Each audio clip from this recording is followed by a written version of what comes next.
For years, Brits have been sold the dream of a new paradise life in Australia. Every year, nearly 30,000 people emigrate there, and many head for the vibrant city of Sydney. Attracted to the harbour lifestyle, the sunshine, and the 70 beaches up and down the coast. We'll go on patrol with Bondi Beach lifeguard John. You do grab someone in there as they're going underwater and you think, phew, that was very close. Young British family Lily, Simon and Layla are experiencing their first Aussie Christmas. What do you think the weather is like here? Boiling hot! We'll catch up with Londoner Marilyn. See you later. As she awaits a very special visitor. I'm really nervous. Yeah. Silly, isn't it? And we'll discover the reality of a dream life down under.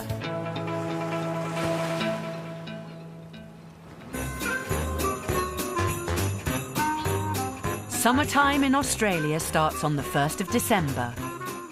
So while people in the UK prepare for Christmas by wrapping up in scarves and jumpers, Sydney-siders flock to the beach to stay cool.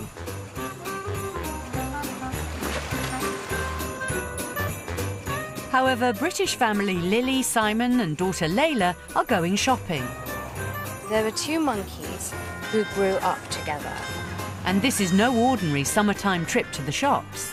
Today we're going Christmas shopping. It's literally the most bizarre thing I'm experiencing because it's beach weather and I've got to go now think of how to make my house look festive and snowy. Having only been together in Sydney for 10 months, this young family are preparing for their first Christmas away from home. Sai, I'm going to park you with Layla and I'm going to go and whiz around, okay?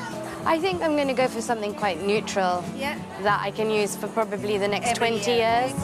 They transferred to Australia with work in 2010, earning much higher salaries in the process. Simon works in construction and Lily in financial news. I think we were both really getting just sick of the grind of the UK. Layla, do you like these? Look! It was a bit of a tough situation for everyone, really. So when this opportunity came up to come here, it was a bit of a no-brainer, really.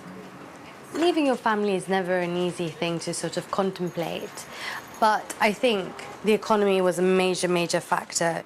It's thriving. It's a very kind of optimistic place. So that's, I think, the biggest reason that we came over. For Simon, there was the added attraction of having the world's largest natural harbour on his doorstep. In the UK, I have my own boat, but you only generally use it for 6 months of the year because, you know, the weather's so awful in the winter. Funny enough, the best weather here in Sydney is the winter. It's completely blue sky, there's no rain, very dry and about 21 degrees most days. So I think last winter, every Sunday I came down here, it was a blue sky morning and beautiful weather for 10 weeks solid. It's beginning to look a lot like Christmas everywhere you go. Up until now, they've been adjusting to Australian life well. But for Lily, this festive season is going to be very different from what she's used to. It's going to be a really weird Christmas for me because we're a big family. There are lots and lots of cousins and kids, and I'll probably get lots of gift vouchers. And that makes me a bit sad because I like opening the socks my mum buys me, and I don't know, maybe she senses what I'm feeling and will post one to me.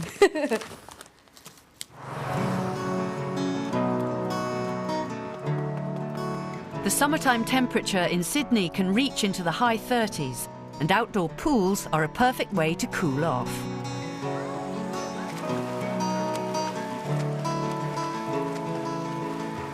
Today, Londoner Marilyn is having a swimming lesson from an Olympic coach. I've got all the gear, look. They say all the gear, no idea, but I do have an idea. It's absolutely stupendous. The water is beautiful. It's heated all year round, but it's open. If you're a swimmer, if you like serious swimming, this is the place to be. It's wonderful. I love it. So I'm here quite a lot. After a series of health scares, 59-year-old Marilyn recently moved to Sydney to be closer to her two daughters. And since arriving, she's really felt the benefits of the Aussie lifestyle. It was really coming here that sparked me off big time to get much, much better. She's looking forward to spending Christmas with her daughters, but there'll be one important person missing. 12,000 miles away in Chingford, Essex, husband Ray has felt unable to leave their frail dog, Harry. Yeah, Harry. He's not right, I know that. But after 37 years of marriage, they're making the most of a difficult situation. Obviously, we're spending quite a lot of time apart at the moment, but I think it is a positive endorsement of the strength of our marriage. When I wake up, I think of Marilyn, and when she's done her exercise regime, maybe she even thinks of me. So we're still in pretty good shape. We had a lovely time. Thank you for my lovely flowers. Every night we speak for about an hour. Yeah, he phones. It's great. I look forward to him ringing. It's lovely. We weren't quite able to manage the walk with Harry. He's been a bit off colour overnight. Oh, no. He's off his grub, and the one thing he will condescend to take is a biscuit. OK, so he wasn't able to go out. Well, no, hopefully he'll be OK tomorrow. Yeah, I hope so. OK, darling, we love you lots. Thank you so much. Love you too. Bye-bye now. Bye. Bye. Bye.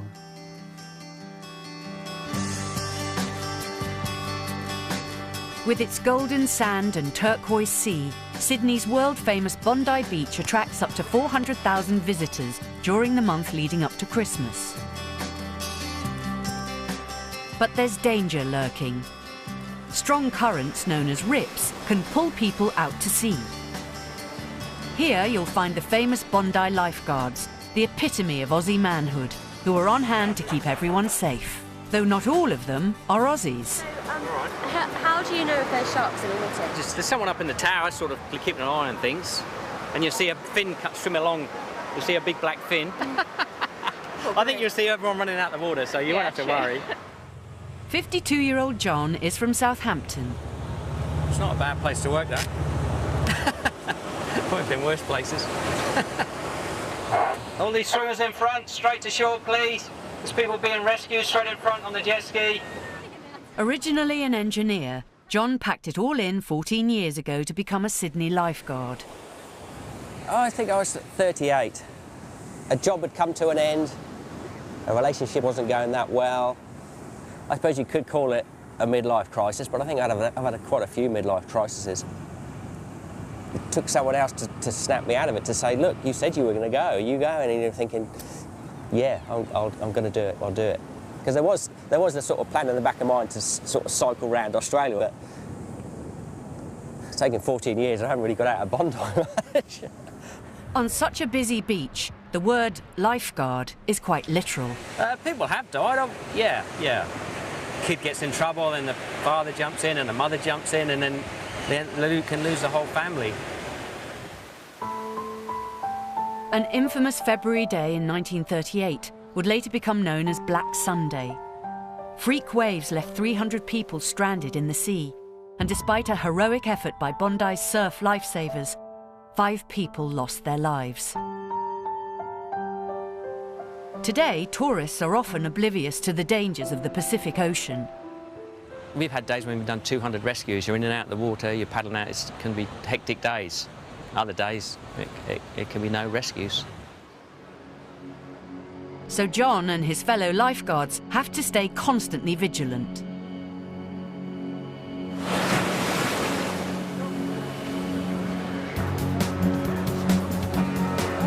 A strong rip has formed at South Bondi, and John spots a panicking girl being pulled further out to sea.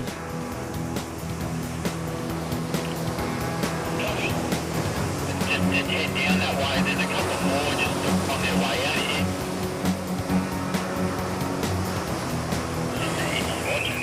I was trying to come to the beach, but it's always go back, and it was very hard. And then he came to me and he helped me. There's a lot of satisfaction when someone comes up to you and says, thanks for saving my life, and you think, well, I didn't really think it was that big a deal, but you just, because you're doing it as a job. But sometimes, a few times a year, you do grab someone in there as they're going underwater, and you think, phew, that was very close, and that could have easily been that would have been a death.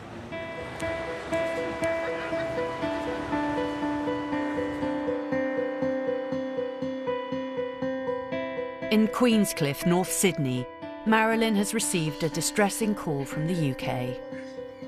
Ray phoned me and he said, "How was your day?"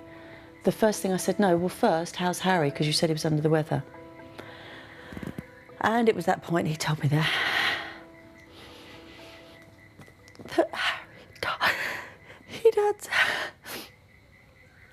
had to have him put down. And I said, "Were you there?" And he said, "I'm sorry, I couldn't be there, I couldn't."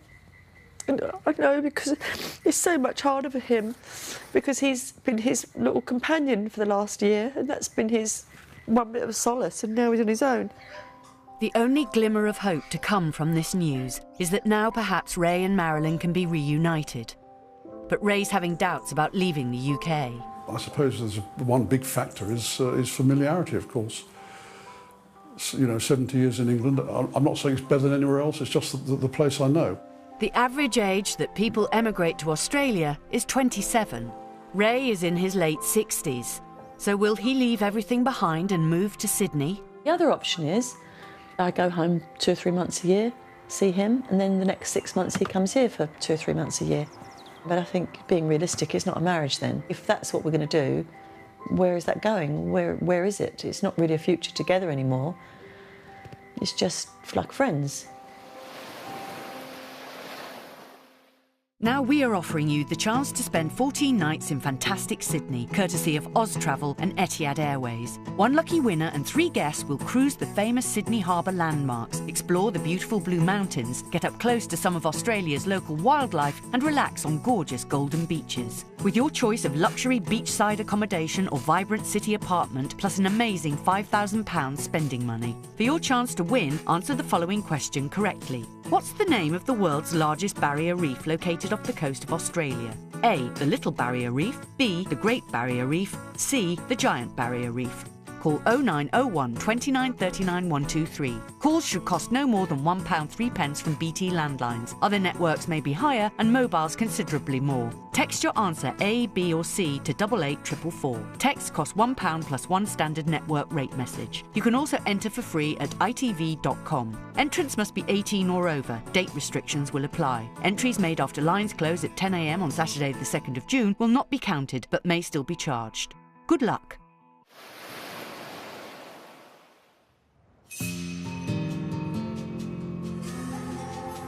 It's early evening, and Sydney Airport is buzzing with travellers. Over 30 million people pass through its terminals every year, but Marilyn is waiting for one very special arrival. I'm really nervous. Yeah. Silly, isn't it? After over 18 months of living on the other side of the world, husband Ray is due to arrive just in time for Christmas. I want him to have a chance to really live and get to experience Sydney as a resident rather than as a holidaymaker. And to that end, I hope that he'll just settle in the place and just enjoy living there. He's going to like it, though. I think he'll like it.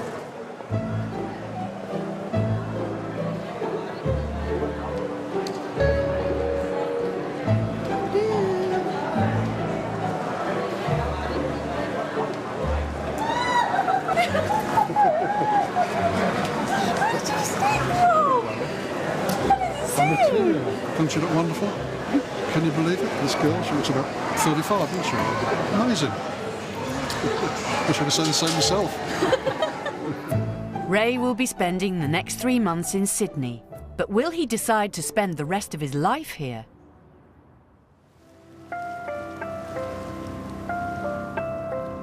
Christmas Day, Oz style. And here they never dream of a white Christmas. It's 26 degrees and the beaches are filling up. But someone has to keep people safe, so lifeguard John is back on duty. Love it, it's enjoy. It's nice to get that. It's great to be down here. You can jump in for a swim, you can cool down. Everyone's pretty relaxed. No, you couldn't think of really anywhere better way to spend your Christmas day, for me. And it's not only John. Thousands of Brits flock to Bondi Beach for Christmas Day. I don't know where they all come from. It's like, wow, it's just, they all end up here for the day. I think maybe if they're all the people that are travelling around in their vans, they all seem to congregate here, and it's a tradition. And I think if I was travelling, I was 30 years younger, I'd be down. It doesn't feel like Christmas. Yeah, we're Oh, good time to get here, isn't it? Just getting out of England when it just starts, winter's coming. To snow. Yeah, it's just started snowing in England. Is it? Yeah. So what do you do for Christmas? Just wander around the beach and... No, we've got a orphans Christmas, so we're going to spend Christmas Day with some friends. Scottish. For John, working on the 25th of December is a small price to pay. I just didn't imagine I'd end up this way of life. It's great, really. I feel healthy. The job I sort of really enjoy, which is great. It's like gave me a whole different life. But not all Poms can be found on the beach. Over at Lily and Simon's, it's an altogether more traditional affair. They've got English friends over for dinner, and despite the hot weather, there's not a barbecue in sight. Roast beef, Yorkshire pudding, red cabbage, roast potatoes. Yeah, normal. We didn't go turkey this year. I think this feels like a Christmas house. Like, great friends, lots of decorations, too much food, presents. It's Christmas. Over 4 million Brits will be overseas for Christmas, and Australia is one of the top destinations. It's the cinnamon. Cinnamon makes everything like smell Christmassy and like lovely. Ha ha ha. Yes. Here you go. This is a masterpiece. It is the gravy. Delicious. Wish it wasn't. Hats are compulsory, hats must go on. Why not? Ho, ho, ho! Merry Christmas. Cheers. Cheers, darling. Simon. Thank you, ladies. Merry Christmas, everyone. Cheers.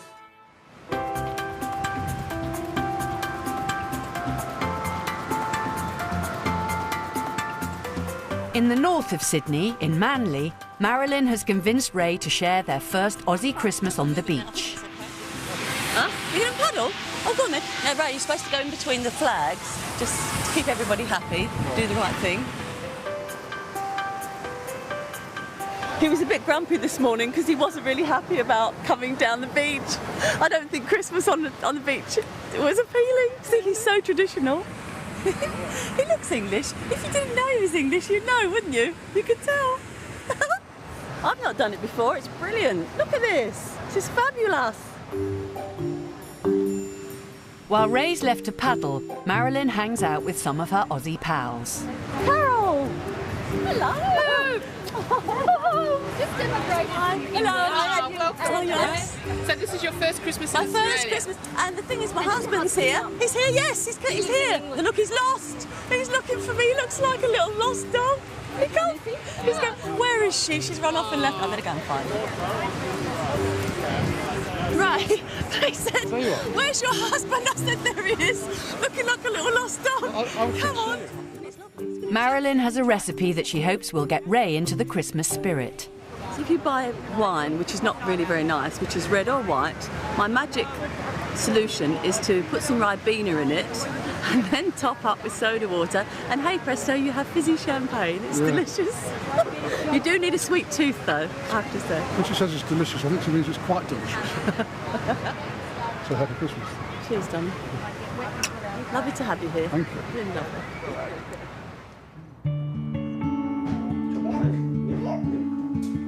With dinner over, it's time for presents. And thanks to technology, Lily's family in London can join in the fun with an early morning wake-up call.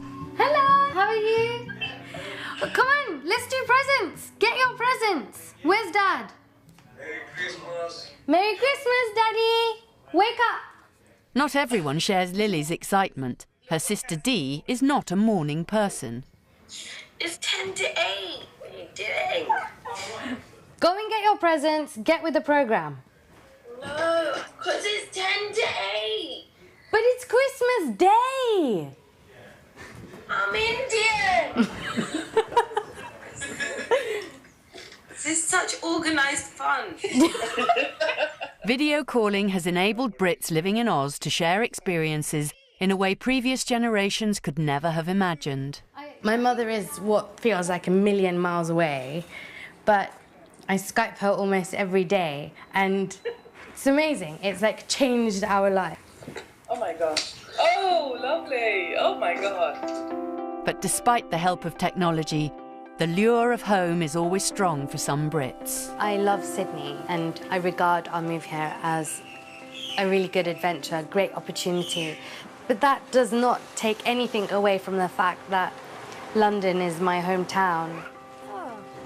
So it's a recharge mission, and I think we'll be here for a few years, which is a good time to kind of experience the country and feel brilliant about life again, and then go back and see how much of England we can take.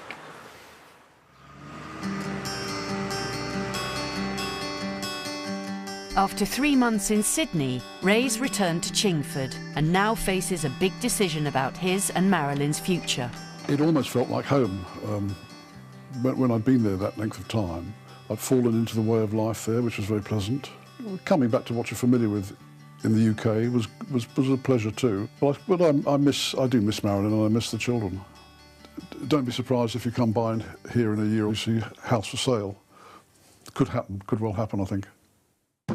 Next time, we'll go on shift with Nurse Dell at Sydney's busiest A&E department. So, whilst under the influence of alcohol, you thought that practically raw burger is a good idea. We'll meet Karen and Ali as they fulfil a lifelong dream.